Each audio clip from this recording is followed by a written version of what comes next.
Hello students. आज का जो टॉपिक है वो हमारा है फंक्शंस। तो फंक्शन स्टार्ट करने से पहले मैं ये बता दूं कि फंक्शन जो है सबसे इम्पोर्टेंट चैप्टर है पूरे 11th और 12th क्लास में। ठीक है, इसमें सबसे बड़ी बात क्या है कि फंक्शन जो है ना वो पूरे मैथमेटिक्स का ना बैकबोन है। इसके बाद जितने तुम आगे के चैप्टर्स पढ़ोगे ना सब में तुम्हें फंक्शन फंक्शन दिख जाएगा। हर एक टॉपिक में फंक्शन इन्वॉल्व होगा। ठीक है, तो फंक्शन समझना काफी इंपॉर्टेंट है। समझो ये बैकबोन है मैथमेटिक्स का। तो इसको मैं काफी डिटेल से पढ़ाऊंगा 11th क्लास के बच्चों को भी, 12th क्लास के बच्चों को भी। तो इसको थोड़ा ध्यान से देखना, बिल्कुल इसको लाइटली मत लेना। और जो हमने बेसिक मैथमेटिक्स में जितने भी कंसेप्ट यूज पढ़े थे ना वो अब इस चैप्टर में आएगा। बेसिक मैथमेटिक्स में तुम्हें मैंने क्या सिखाया था, इनइक्वालिटी कैसे सॉल्व करते हैं, स्क्वायर रूट का डिफाइन कब होता है, फिर हम लोगों ने सीखा था वेवी कर्व रूल क्या होता है। सारे जो भी हमने बेसिक मैथमेटिक्स में पढ़ा था वो सब घूम घूम के इस चैप्टर में आएगा। तो अगर बेसिक मैथमेटिक्स में कोई प्रॉब्लम है तो फिर यहाँ दिक्कत हो जाएगी। तो फंक्शन को स्टार्ट करते हैं। तो फंक्शन स्टार्ट करने से पहले, डेफिनेशन समझाने से पहले मैं क्या बता रहा हूँ कि फंक्शन जो है ना वो एक स्पेशल टाइप ऑफ रिलेशन है। रिलेशन का एक स्पेशल टाइप है। जैसे अगर मैंने बोला ना कि सेट ए से सेट बी में हमने एक रिलेशन डिफाइन किया, ठीक है, तो रिलेशन डिफाइन किया इसका क्या मतलब है कि सेट ए का एलिमेंट सेट बी के एलिमेंट से एसोसिएट होगा। ठीक है, अंडर सर्टन रूल, कि एक रूल के अकॉर्डिंग एसोसिएट होगा। ठीक है, अब ऐसा भी हो सकता है कि सेट ए का एलिमेंट सेट बी के किसी भी एलिमेंट से एसोसिएट ना हो, तो भी वो एक रिलेशन है। पता हमें उसे क्या बोलते हैं, एम्प्टी रिलेशन या नल रिलेशन। ऐसा भी हो सकता है कि सेट ए का एलिमेंट सेट बी के हर एक एलिमेंट से रिलेटेड हो। मतलब हमने सेट ए का कोई एक एलिमेंट उठाया, वो सेट बी के हर एक एलिमेंट से रिलेटेड है। सेट बी ए का हमने दूसरा एलिमेंट उठाया, वो सेट बी के हर एक एलिमेंट से रिलेटेड है। अगर ऐसा हुआ तो फिर क्या हो जाएगा, वो रिलेशन क्या होगा, यूनिवर्सल रिलेशन। ये भी हमने पढ़ा है। ये भी पॉसिबल हो सकता है क्या कि सेट ए का सिर्फ एक एलिमेंट सेट बी के एक एलिमेंट से एसोसिएटेड हो। ये भी पॉसिबल है कि सेट ए का एक एलिमेंट सेट बी के सारे एलिमेंट से एसोसिएटेड हो। मतलब क्या है कि रिलेशन में हमने क्या किया है, रिलेशन में हमने सेट ए के एलिमेंट को सेट बी के एलिमेंट से एसोसिएट तो किया है, बट रूल से ही एसोसिएट किया है। बट जो हम जिस एसोसिएशन का जो रूल है, मतलब जिस रूल से हम सेट ए के एलिमेंट को सेट बी के एलिमेंट से एसोसिएट करेंगे, उस रूल पे अगर हमने कुछ रिस्ट्रिक्शन लगा दिया, ठीक है, तो फिर वो रिलेशन क्या बन जाएगा, फंक्शन। ठीक है, और फिर ये भी पता है आपको कि रिलेशन जो होता है वो क्या होता है। अगर हमने रिलेशन ए से बी में लिया है तो रिलेशन जो भी आएगा, चाहे तुम रिलेशन को सेट बिल्डर फॉर्म में लिखो, रोस्टर फॉर्म में लिखो, एरो डायग्राम में लिखो, किसी भी फॉर्म में रिलेशन को लिखो, वो हमेशा क्या होता है, ए क्रॉस बी का सबसेट होता है। ठीक है, तो हमने क्या बोला अभी कि जो रिलेशन है ना, अगर मैं रिलेशन पे मैं एक सर्टन रूल लगा दूं, कुछ रूल उस पे इम्पोज कर दूं, तो वो हमारा रिलेशन क्या हो जाएगा, फंक्शन हो जाएगा। अब रूल क्या है, वो रूल हम लोग देखेंगे। सबसे पहले हम लोग इसका डेफिनेशन देख लेते हैं। यहाँ पे क्या है कि set A, let A and B be two non empty sets. A और बी नॉन एम्प्टी सेट्स है। देखो ये डेफिनेशन लिखा हुआ है, कोई इसको रटने की जरूरत नहीं है, बस मैंने ऐसे लिख दिया समझाने के लिए। एक बार इसको देख लो, let A and B be two non empty sets, then a rule f, एक rule f which associates each element of A with unique element of B is called a mapping or function from A to B। अभी क्या बोले यहाँ पे कि हमारे पास A और B दो नॉन एम्प्टी सेट है, तो एक rule F which associates each elements of A, यहाँ पे देखो कुछ वर्ड है each, ये एलिमेंट, ये जो each है ना ये इंपॉर्टेंट है। Each element of A with unique element of B is called a mapping of function। unique भी important है। is mapping और function from A to B। यहां पे क्या बोला कि A और B कोई दो नॉन एम्प्टी सेट्स है, तो एक रूल F जो A के हर एक एलिमेंट को, अब बात को सुनो, A के हर एक एलिमेंट को A के हर एक एलिमेंट को B के यूनिक एलिमेंट से एसोसिएट करे, तो वो रूल हमारा फंक्शन कहला जाएगा। नहीं समझ में आया, कोई टेंशन नहीं है, आगे देखो। Let F is a mapping from A to B, we write as, अगर हमारे पास एफ मैपिंग है ए से बी में, या एफ हमारा स्मॉल एफ फंक्शन ए से बी में, we write as F is a function from A to B, capital A to B. अगर ऐसे मैंने लिखा ना तो इसका क्या मतलब है, F is a function from set A to set B. Read as F is a function from A to B. जब भी मुझे दिखाना होगा ना कि एफ हमारा एक फंक्शन है सेट ए से सेट बी में, तो हम लोग कैसे लिखेंगे, स्मॉल एफ लिखेंगे, यहाँ पे 2 डॉट लिखेंगे ए और यहाँ पे एरो डाल के बी डाल देंगे। इसका क्या मतलब होगा, F is a function from A to B. ठीक है, अब हम लोग क्या करेंगे कि जो हमारा पहला सेट होता है ना ए, उसके एलिमेंट को इन जनरली हम लोग किससे रिप्रेजेंट करते हैं, स्मॉल एक्स से। और जो दूसरा सेट होता है ना बी, इसके एलिमेंट को हम किससे रिप्रेजेंट करते हैं, स्मॉल वाई से। ठीक है, अब इसको स्मॉल एक्स की जगह तुम जेड भी मान सकते हो, डब्ल्यू भी मान सकते हो, but in general maximum time तुम्हें जो फर्स्ट सेट का एलिमेंट होगा ना, उस फर्स्ट सेट के एलिमेंट को स्मॉल ए से रिप्रेजेंट करेंगे और जो सेकंड सेट का एलिमेंट होगा उसे स्मॉल बी से रिप्रेजेंट करेंगे। तो यहाँ पे क्या बोल रहा है, हमारे पास एफ फंक्शन है ए से बी में। यहाँ पे क्या बोल रहा है, if X belongs to A associates y belongs to b then y is called image of x under the function f। ठीक है, यहाँ पे क्या बोला कि अगर हमारे पास x जो है वो एक एलिमेंट है, अगर x एक एलिमेंट अगर ये एसोसिएट्स होता है y से जो कि b का एलिमेंट है, तो हम x को क्या बोलेंगे, ये y को क्या बोलेंगे, x का इमेज। ठीक है, y को बोलेंगे क्या, x का इमेज, और x को क्या बोलेंगे, y का प्री इमेज। x मैंने क्या बोला, इन जनरल क्या करते हैं हम लोग, फर्स्ट सेट का एलिमेंट लेते हैं, y क्या करते हैं, सेकंड सेट का एलिमेंट लेते हैं। अगर मैंने बोला कि x जो फर्स्ट सेट का एलिमेंट है, y जो सेकंड सेट का एलिमेंट है, अगर x y से एसोसिएट होता है तो हम y को x का प्री इमेज बोलेंगे और x को y का प्री इमेज बोलेंगे। ठीक है, ये सब ये है जो हम लोग किस तरह से इमेज का क्या मतलब हो गया, प्री इमेज का क्या मतलब हो गया, सिर्फ ये एक नाम है, या फिर एक इसको कह लो कि हम लोग ऐसे भी बोल सकते हैं कि मैथमेटिक्स के टर्म में इसको हम लोग मैथमेटिकल नेम है। ठीक है, तो यहाँ पे क्या हो गया, और image of x under the function f or the f image of x, या तो तुम बोलो वाई को image of x under the function x, या तो तुम बोलो f image of x is y, या फिर तुम क्या बोलो कि image of x under the function f or the f image of x. Y को क्या बोल सकते हैं, वाई को हम क्या बोल सकते हैं, F image of X. F का एफ इमेज मतलब फंक्शन का इमेज, एक्स जो होगा ना, मतलब वाई को क्या बोलेंगे, F image of x. Y is called F image of X, और ये भी बोल सकते हैं Y is called the image of X, और ये भी हम बोल सकते हैं y is the value of x under the function f। ये भी बोल सकते हैं y जो है ना वैल्यू है x का अंडर द फंक्शन f। ठीक है, तो y is called the image of x under the function f और f इमेज ऑफ x और the value of f at x and denoted by fx। देखो ये जो fx है ना, ये fx क्या लिखा हुआ है, समझो ध्यान से, ये जो fx लिखा है ना ये y लिखा हुआ है। ठीक है, fx किसको हम, इस fx का क्या मतलब हुआ, fx is f image of x, x का f इमेज क्या होगा, fx होगा। ये y को हम किससे लिखते हैं, fx से लिखते हैं। ठीक है, and we write as y is equal to fx। ठीक है, y जो है ना it is the f image of x। f of x, इसे हम क्या बोलते हैं, y को f ऑफ x भी बोलते हैं। इसका क्या मतलब होगा, x किसे रिप्रेजेंट कर रहा है, फर्स्ट सेट के एलिमेंट को। तो अगर हमने फर्स्ट सेट का कोई एलिमेंट x से रिप्लेस कर दिया, मतलब फर्स्ट सेट के किसी एलिमेंट को हमने लाए और उसको हमने x से रिप्लेस कर दिया, तो उसके क्रॉसपॉन्डिंग जो इमेज आएगा वो y आ जाएगा। ठीक है, तो x क्या हो जाएगा, pre image of y under f। Thus f is a function from a to b। अगर f हमारा फंक्शन a से b में, तो यहां से देखो क्या है,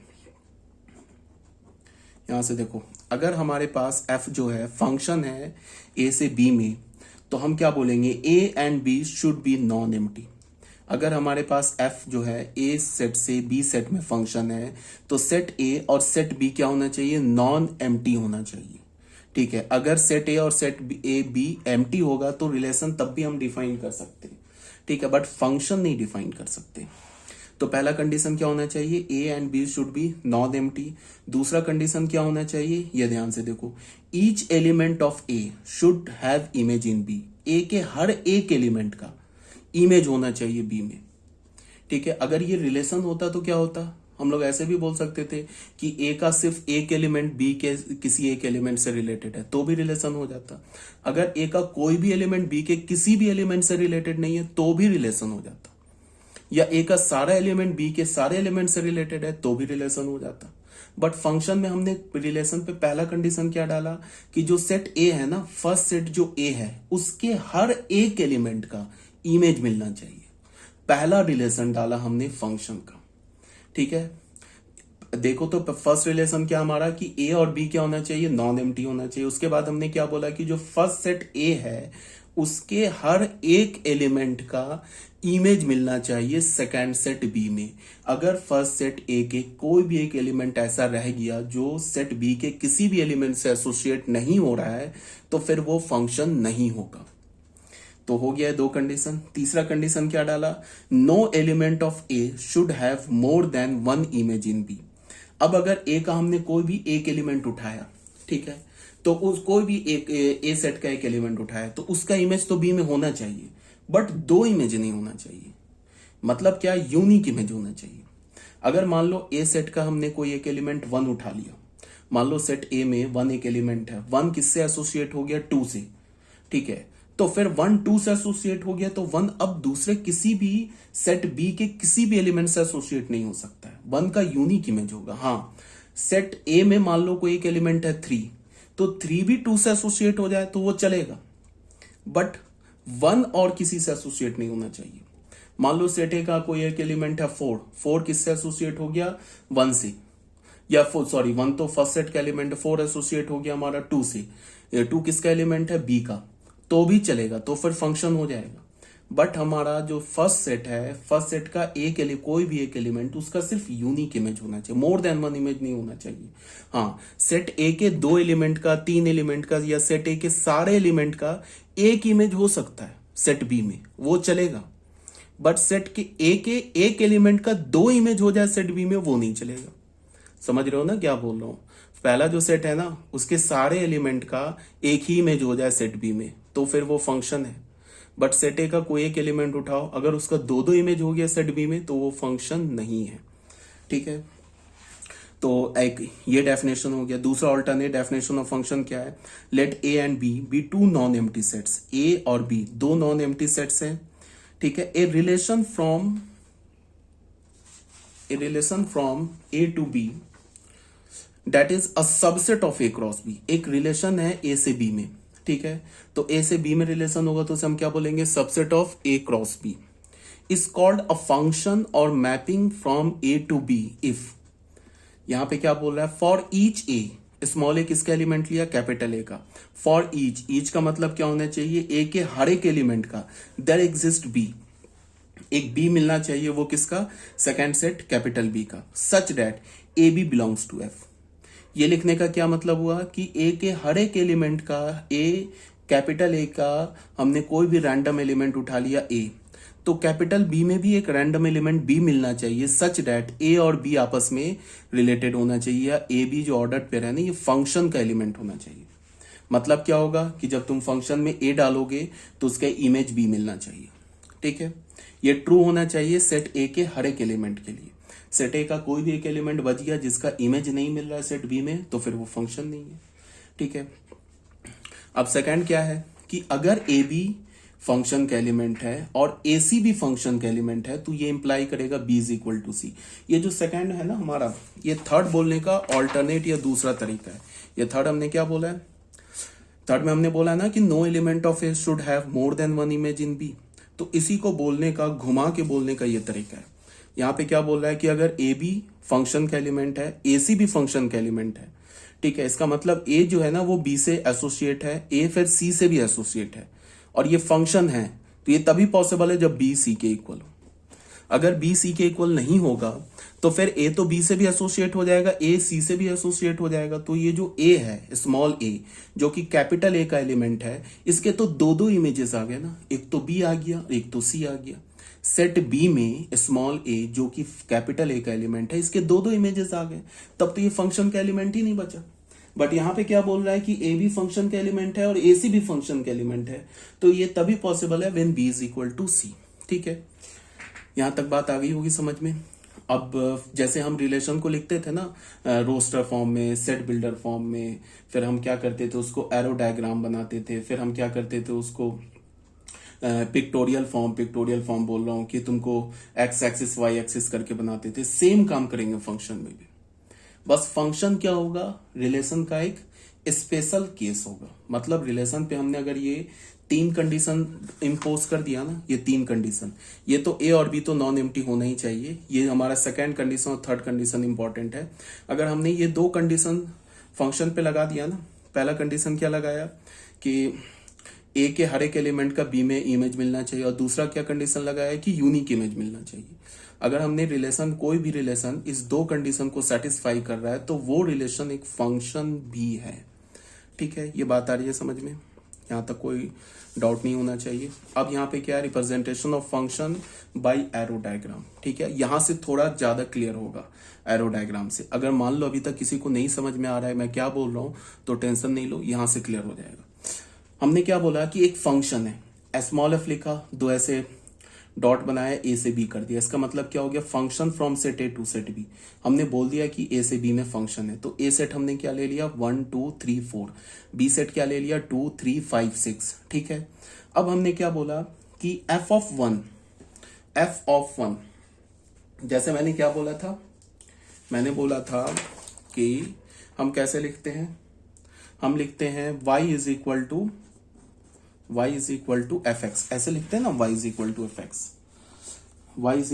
एफ एक्स लिखते हैं फंक्शन के लिए। इसका क्या मतलब है कि x कहां से आएगा, ये आएगा a सेट से, और ये y कहां से आएगा, ये आएगा b सेट से। इसका मतलब कि हमने सेट a का कोई एलिमेंट यहां डाला ना, f ब्रैकेट के अंदर हमने सेट a का कोई एलिमेंट डाला ना x, तो उसका इमेज क्या आ गया, y आ गया। ठीक है, तो ये नोटेशन है। और फंक्शन को हम कैसे लिखेंगे, f लिखेंगे,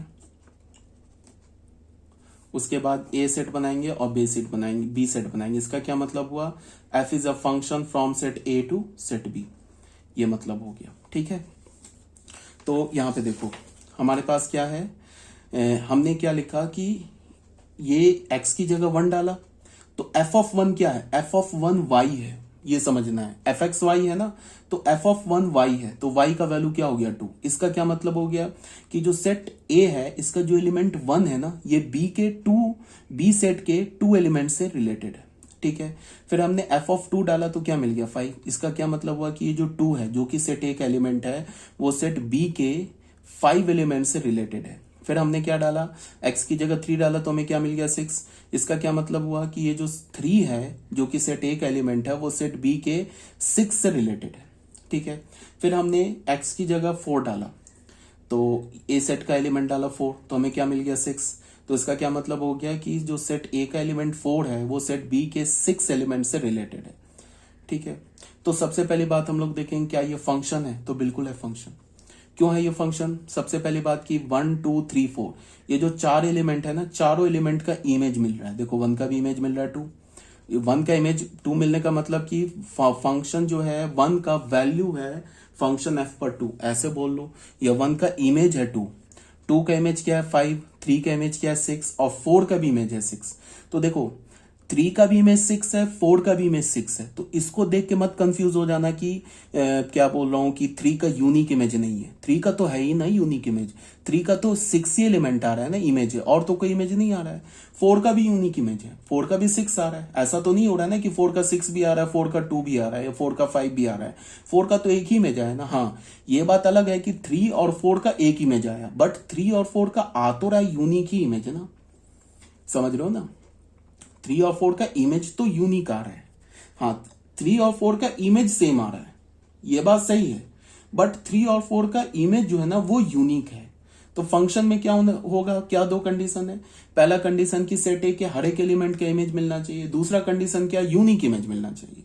तो ये जो फंक्शन है ना, ये जो फंक्शन है ए से बी में, ये क्या कर रहा है, फंक्शन के दोनों प्रॉपर्टी को सेटिस्फाई कर रहा है। सेट ए के हर एक एलिमेंट का इमेज भी मिल रहा है और यूनिक इमेज भी मिल रहा है। So this is a function from A to B.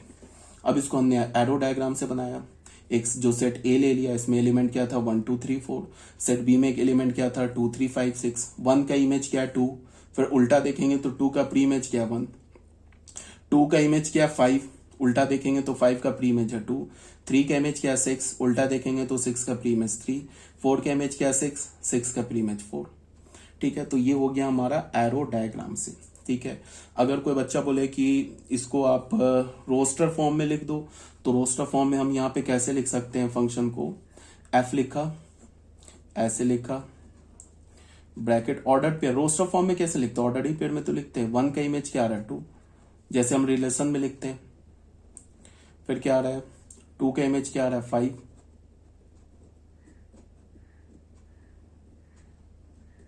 फिर क्या आ रहा है 3 का इमेज क्या आ रहा है, 3 का इमेज आ रहा है तुम्हें 6। ठीक है, 3 का इमेज हमारे पास क्या आ रहा है 6 और 4 का इमेज क्या आ रहा है 6। तो ये क्या हो गया हमारा, ये बच्चों हो गया किस फॉर्म में, रोस्टर फॉर्म में। आ रही है मेरी बात समझ में, से कोई प्रॉब्लम तो है नहीं। ठीक है, तो ये हमारा हो गया सेट ए और ये हो गया हमारा सेट, ये हो गया हमारा फर्स्ट डेफिनेशन। ठीक है, अब बच्चों आ जाओ सेकेंड पार्ट में। सेकेंड पार्ट में क्या है हमारे पास कि एक सेट ए दे रखा है, देख लो। इसके एलिमेंट क्या 1, -1, 2 एंड -3। सेट बी में एलिमेंट क्या 1, 4, 9, 10, 11। अब यहाँ पे एक रूल दे दिया। ठीक है, अच्छा हम लोग जनरली फंक्शन में क्या करते हैं कि फंक्शन में जैसे हमने रिलेशन में क्या लिखते थे, रिलेशन में हम जब सेट बिल्डर फॉर्म में लिखते थे, सेट बिल्डर फॉर्म में, तो हम एक रूल देते थे ना, जिस रूल से सेट ए का एलिमेंट सेट बी के एलिमेंट से एसोसिएट होता था, रूल देते थे ना। वही रूल यहां हम फंक्शन में भी देंगे, बट फंक्शन में जनरली एज अ फॉर्मूला लिखते हैं। एज अ फॉर्मूला लिखने का मतलब कि हम एक ऐसा फॉर्मूला लिखते हैं जिस फॉर्मूले में एक्स वाई से रिलेटेड